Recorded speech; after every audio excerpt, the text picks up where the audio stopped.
sad I missed the barbecue if it was that good. Had a family reunion, though. So there's this big city lawyer. He's duck hunting in rural Arizona. He shoots a bird which falls over the fence into a field.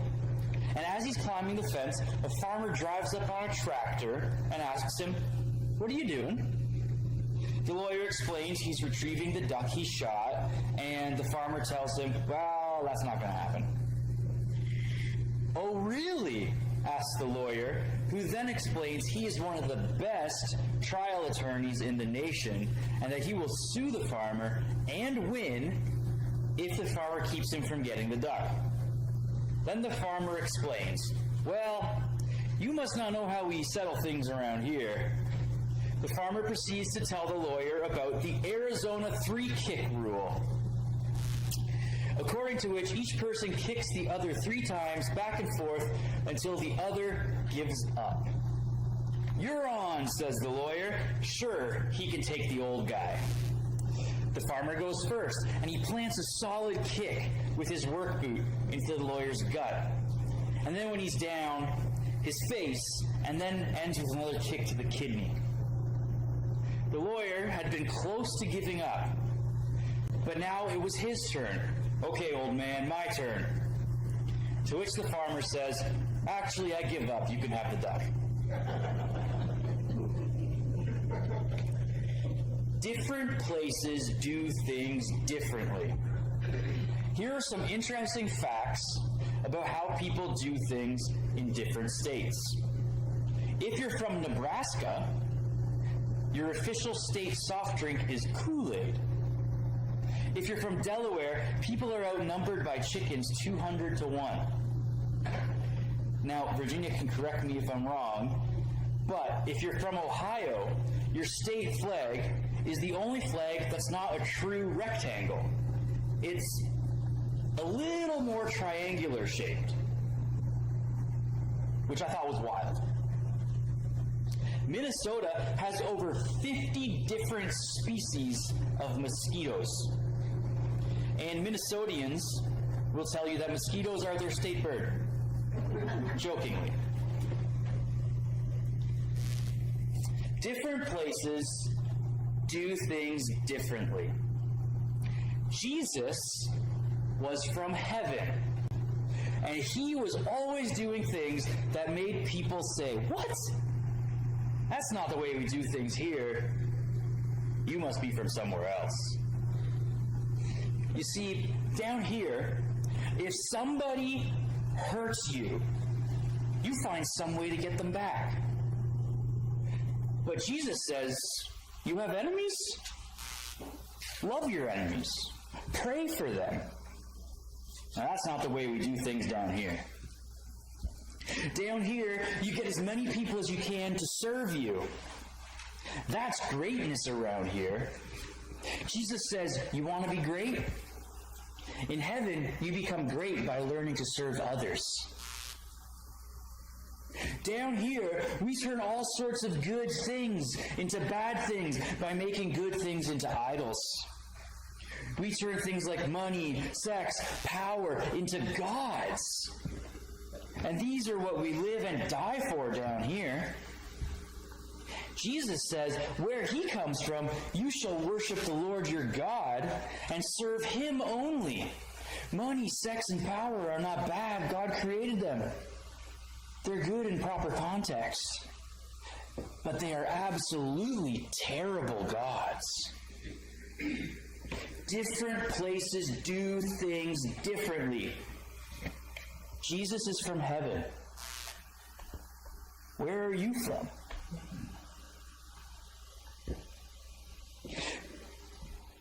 I don't know how many of you have heard of the movie Miracle, starring Kurt Russell. It's about a U.S. hockey team at the 1980 Winter Olympics. Now, this is where the American hockey team is going to attempt the impossible. They're going to try and beat the Soviet hockey team at the Olympics. Now, everyone at the time knows the Soviets are going to win. They're a better team, and what's more, the American team can't even seem to get along with each other. After all, these players are all from rival college teams and some of them literally hate each other. During the first half of the movie, the coach gets to know his players by asking two questions. Where are you from? And who do you play for?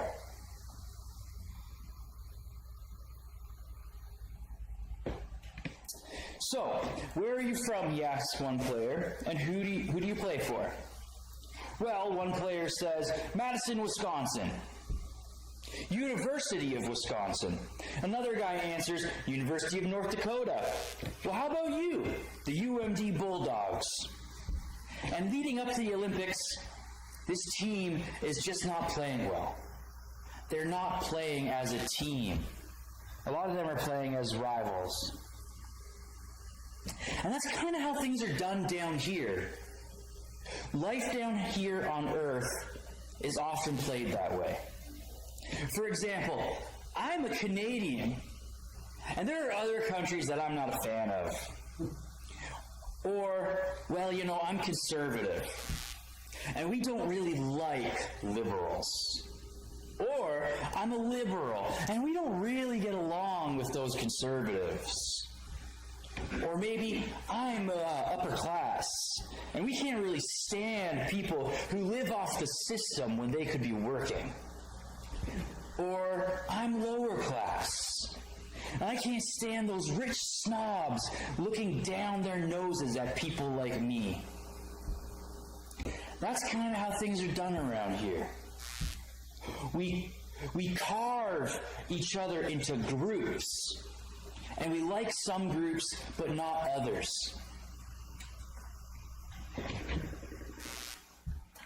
At the time Paul was writing his letter to the Colossian church, the Colossian culture was also divided into groups at odds with each other. Here are some of the groups. Colossians 3:11 says, Gentile or Jew, circumcised or uncircumcised, barbarian, Scythian, slave or free. Now here in this verse, we find multiple ways of dividing people into groups. There's a major religious and ethnic divide between Gentiles and Jews, also referred to as the circumcised and uncircumcised. Then you have a major cultural and ethnic division, which divided people into the cultured Greeks, the inventors of philosophy, the pioneers of democracy, and the uncultured barbarians. Incidentally, barbarians didn't call themselves barbarians. It was the Greeks that called other people barbarians. And it started with the Greeks making fun of how other people talked. Did you hear that, foreigner? It sounded like he was saying bar, bar, bar, bar. Let's call those people barbarians. Barbarians. Barbarian was originally a term used to make fun of non-Greeks. And then in this division, you have the Scythians, who were especially barbarous, warlike barbarians. And in addition to the religious and cultural and ethnic divisions, Paul also mentions an economic or class division, slaves or free.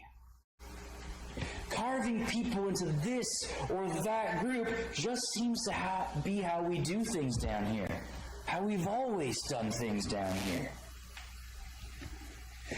Now let's go back to that American hockey team for a second. As long as this hockey team sees itself as a collection of divided loyalties playing for different college teams, they weren't going to make it very far in the 1980 Olympics. Now, at one point, the hockey team plays a pre-Olympic game against a mediocre team. The Americans should have totally won, but they ended up tying with the team, and that wasn't very good. So after the game, the coach is angry, and he says, "You guys don't want to work during the game? All right, no problem. We'll work now." He lines them up at the goal line, blows the whistle. Down and back they skate to the other rink and back again. Again, the coach says. Whistle blows, down and back. Again, again, again. They're coughing. They're wheezing. Again. Hours later, everyone else has left the stadium. Again. The men are so exhausted, the team doctor is saying the coach has to stop doing this. The assistant coach blowing the whistle can't bring himself to blow it again. Again, says the coach.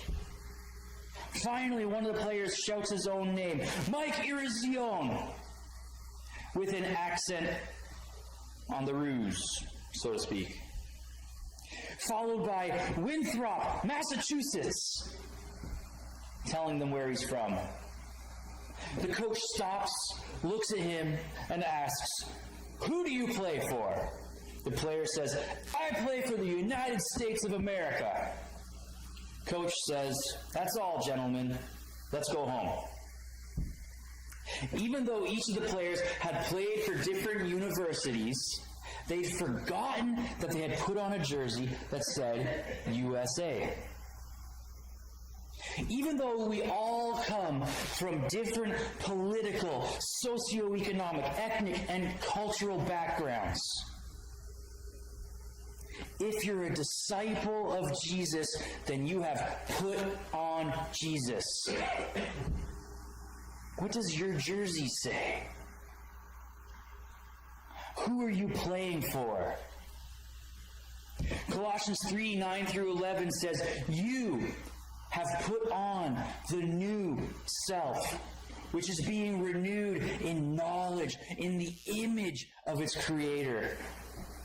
Here there is no Gentile or Jew, circumcised or uncircumcised, barbarian, Scythian, slave or free, but Christ is all and is in all. So, where are you from? What uniform are you wearing? There are two questions to wrestle with as you learn from the book of the chapter of Colossians 3. And consider how disciples are to live in the world. And that is a question we've already heard. Where are you from? And the second question is, how can you hate what's wrong and choose what's right? As a disciple of Jesus, you have laid aside the old self, and you have put on the new self. You have put on Christ. You've put aside all your many labels and have put on one identity, Christ. So long as you see yourself as part of this group, which is way better than that group, you're going to keep living the same, serving the same idols, making the same wrong decisions, because you're living as if you're from around here, from around earth. Yet, if you've placed your faith in Jesus, you are no longer from around here. This world is no longer home. Colossians 1:13 says, "For he has rescued us from the dominion of darkness and brought us into the kingdom of the Son he loves." Jesus is from heaven. He doesn't do things the way that they're done down here. He lives a different way, and you and I are part of his kingdom now. So the message of Colossians 3 is basically going to be this: Christ reigns. You're in his kingdom now, so live like a citizen of his kingdom. Down here on earth, people think that in order to have success, you have to run over more and more people. In order to have fun, you've got to do more and more sin. In order to have security, you've got to store up more and more stuff. But you're not from around here anymore. You are part of His kingdom. So think about that kingdom and remind yourself of who really reigns. Back to verse 1 through 4 of Colossians 3. Since then, you have been raised with Christ. Set your hearts on things above, where Christ is, seated at the right hand of God. Set your minds on things above, not on earthly things. For you died, and your life is now hidden with Christ in God. When Christ, who is your life, appears, then you also will appear with Him in glory.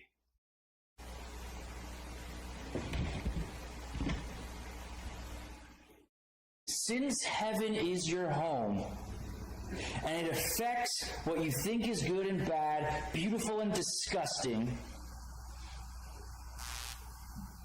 this is actually why Paul uses such strong language for how we're to feel about sin. He says, see yourself as dead to it. Fling it away from you like it's something filthy. Sin is bad. You have died and been raised to new life, according to Colossians 3, 1 through 3. Being from somewhere else than down here directly determines how we react to sin. And to describe our relationship with sin, Paul uses two pictures of old versus new. His first picture is death and life, and the second picture is old clothes and new clothes. Colossians 3, 5 to 7. Put to death, therefore, whatever belongs to your earthly nature. You used to walk in these ways, in the life you once lived. And in Colossians 3, 8 to 10, we have the old clothes and new clothes metaphor. You have taken off your old self with its practices and put on the new self. Take a second here. Can you think of something that you came into contact with at some point which you immediately found absolutely revolting? And you didn't need to pause and wonder if it was bad for you. You know, a spider suddenly lands on your arm, or you look down and the milk in your cup is spoiled. There are things we instinctively fling away or spit out. This is how Paul says we should see things like sexual immorality, greed, rage, and filthy language.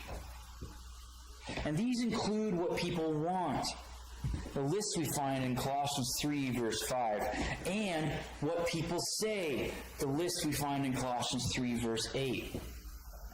There are some things we citizens of heaven ought to think of as just gross. Why? Because we're from heaven, and we have experienced a much better way to live. And so that is the answer to the second question. How do we hate what's wrong and choose what's right? By living that identity as citizens of the kingdom. Amen. There are probably sins in these lists that you already hate. But there are probably sins that you have trouble hating at times. You might even have a liking for some of them. How can you start hating sin so you can choose what's right? How can you, as a disciple of Jesus, kill it in your life and fling it away as if it's something disgusting? The answer to both of our questions is the same. The questions of where are you from, and how can you hate what's wrong and choose what's right? The answer to both of these questions is You are from heaven. Being a citizen of Jesus' kingdom, you now know what it's like to be filled with peace and surrounded by grace. So when you reflect on things above, not on earthly things, you are no longer attracted to sexual immorality, raging against people, abusing people, etc. Because you've experienced the grace and the peace that comes with being a citizen of Jesus' kingdom. I don't know how many of you have heard of the author Randy Alcorn. He's a Christian author who writes both nonfiction and fiction, very often about the subject of heaven. So in his novel called Dominion, one of the main characters has died and is in heaven. In heaven, he's having a conversation with an angel. And in a paraphrase, here's basically what he says. It's wonderful beyond belief here to have a body and soul free of compulsion to sin. I can't understand how disobedience ever appealed to me when all along it hurt God, hurt me, and hurt everyone else. Sin never did any good. Why did I do it? I'd no sooner commit a sin against God now than I would have drank a gallon of motor oil when I was on earth. It has no attraction. It's just so repulsive now. Sadly, sometimes down here, sin doesn't seem so repulsive. It's just the way things work down here. Satan is a very talented liar. And that's why we have to work so hard to not forget that we are not from around here. In light of heaven, sexual immorality, greed, unforgiveness, and so many other things should be as attractive as drinking a gallon of motor oil. So in the meantime, think of Colossians 3, verses 1 to 2. Set your hearts on the things above, where Christ is, seated at the right hand of God. Jesus is coming back. Heaven is on its way in its fullness. And that is your home from now into eternity. It doesn't matter how things are done here. We are citizens of that perfect kingdom. In the meantime, disciples of Jesus live in this world like this. We practice heaven.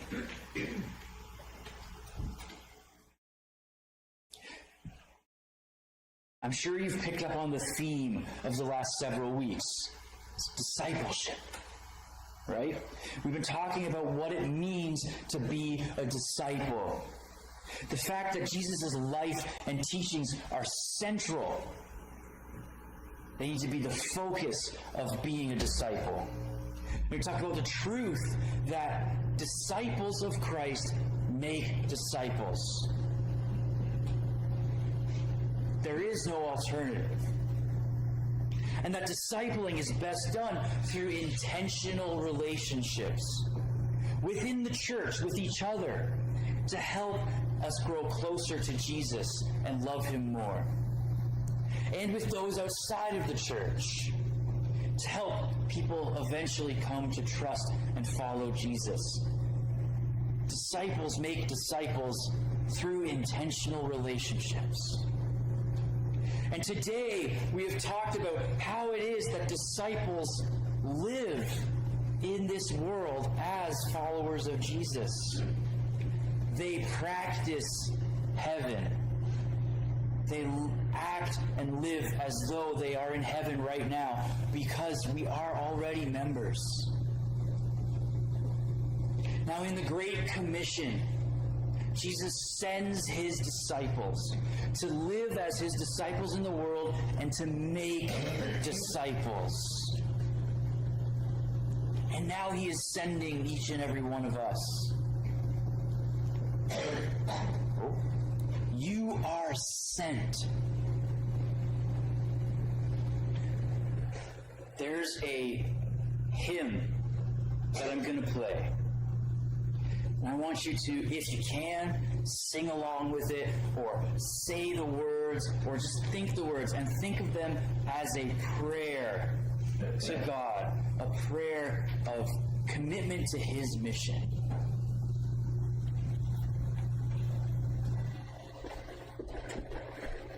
The harvest call comes on the way. I'll go, and seek some struggling soul to say, I'll go,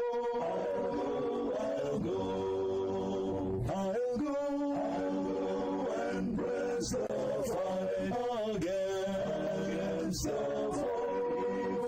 I'll spread the gospel light. I'll go. The harvest calls, the fields are wide. I'll go, and labor there for God and right. I'll go,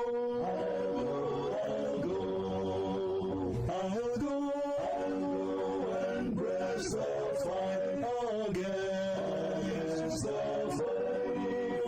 I'll spread the gospel light. I'll go.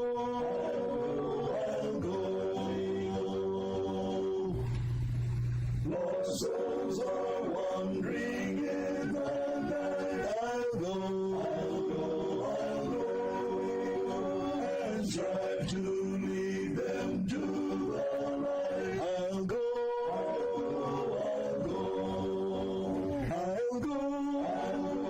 and press the fight against the foe. I'll spread the gospel